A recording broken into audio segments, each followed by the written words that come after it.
Welcome back. I am the Watch King. On this video, we're going to take a look at a few different examples of Datejust.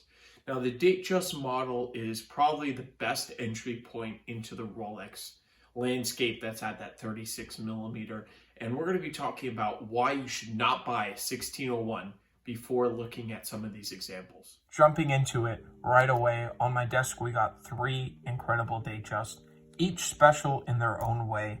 But we're going to start with the quote-unquote least rare but very special reference 16220. Now this watch was created with sapphire. This was one of the first models with sapphire in the Datejust range. As you can see, holes in this particular one, and this one has been loved. Now this is a price point thing. I don't like talking about price a lot on this channel, but all these watches right now are at or below $5,000, which is, to me, incredible with some of the history you're going to get further down the way. But this watch is just really, really special because of that dial. That dial is incredible. You can see it's written Rolex all over. They call this the Ivory version, the Ivory Jubilee dial. Really, really special watch because of that dial. Now the watch is, as we say, pre-loved, really, really loved, I should say. You got the crown needs to be replaced because back then they actually capped them for a few years. I asked my watchmaker on that one. And the bracelet definitely, it's seen better days. But the watch is running really great. And I had a couple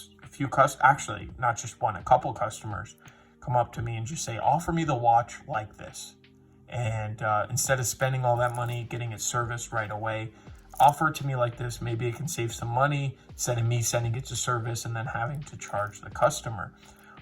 Because if it's running great, they want to wear it until it stops running great and then, of course, get it serviced. So I would love to know, would you like to save a little bit of money and do it this way? And then when it actually goes bad, get a service? Or would you want to pick it up and know it's freshly serviced and ready to go for another 5 to 10 years? I would love to know that. Comment down below. Going to our next watch. Now this watch jumps up substantially, in my opinion, to a incredible level of history. This reference is a 6605. This is a Rolex Datejust in 1959. Actually, on the case back, it says 1959. This watch is, in my opinion, incredible condition. Most of these USA-made bracelets will fall apart. This one does slightly. There is some wiggle room, but for a USA-made bracelet, they all had wiggle room when they first were made, and this one is the best one I've ever seen.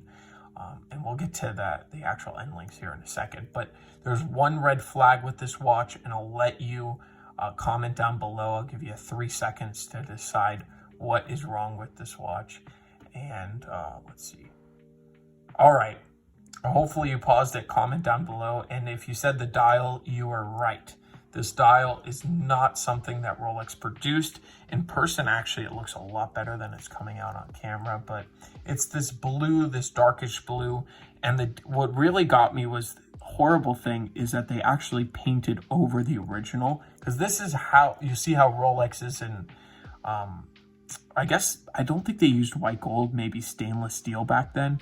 Because they use on the modern ones, like on this one, they actually use white gold hands and indices, even though the watch is stainless steel. But I think back then they didn't do that.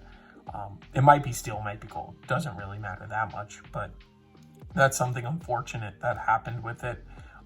But everything else, the hands, the date window, the movement, the bezel is so incredible. I love this bezel. This is the last version of this bezel because they changed it for the 1601, this fluted. This is a white gold bezel actually too.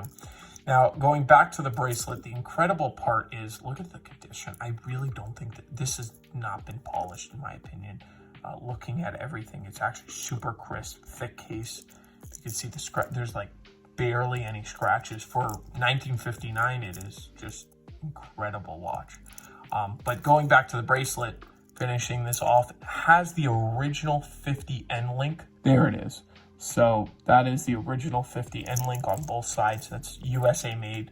Very hard to get. If you were to source these links, they're costing you around $500, which is insane. I just looked it up. and up. So just really nice that this has that. And it's really a complete watch.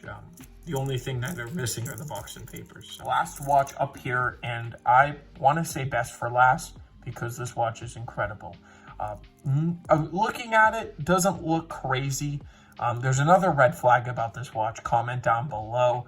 You probably already have seen it. It's just sitting here. Some of you watch guys out there probably raging, but this watch does not have the original hands. If you have an original hand for a 6305-2, please let me know. My email's down below, and I would be very interested in purchasing the original hands. But this is something where it's so hard to source these hands, nearly impossible. But the watch itself is incredible. Original dial, the movement, everything, it works great actually for 1954. Now I know it's 1954 because there was a weird production thing where Rolex switched over in the 50s, but it actually, and this is the most incredible part, has the original guarantee. Now this is something I can't explain how rare it is to have a watch like this from 1954 and for it to keep its original papers. It's almost unheard of. This watch was sold, and this is 54, and this is the 12th of 18, so December 18th, 54. I believe that's how they write it, if I'm not mistaken, because it's European. It was sold in Rome, it says there.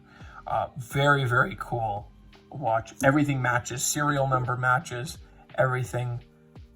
These are the original papers for this watch, so that's why it is incredible. I would love for anybody to go find me a watch that is $5,000 where you get original papers from Rolex, original bracelet, everything good, just those hands out there for that price point. And this is, I would choose this over 1601 any day of the week, no matter what. I think this is just incredible. It's such a shame about those hands. If it weren't for that, maybe I would even throw it in an auction house. But it is loved. I mean, it's definitely way more loved than the 6605 right here sitting. But it is just incredible. I really do like this watch. And the addition of the papers make it just that much cooler. And of course, the all red date window, something you don't see very often. But let me know, out of the three, what would you rather have? Or am I wrong? Would you rather have a 1601? Just something about the 1601, I don't know. It's a great watch, but it's so mainstream.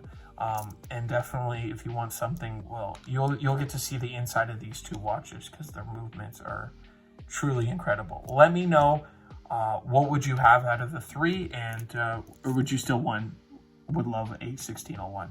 Thank you all for watching, and I will definitely catch you in the next one. If you have any questions, you can email me down below, and all my social media is down there. Thank you all, and I will catch you in the next one.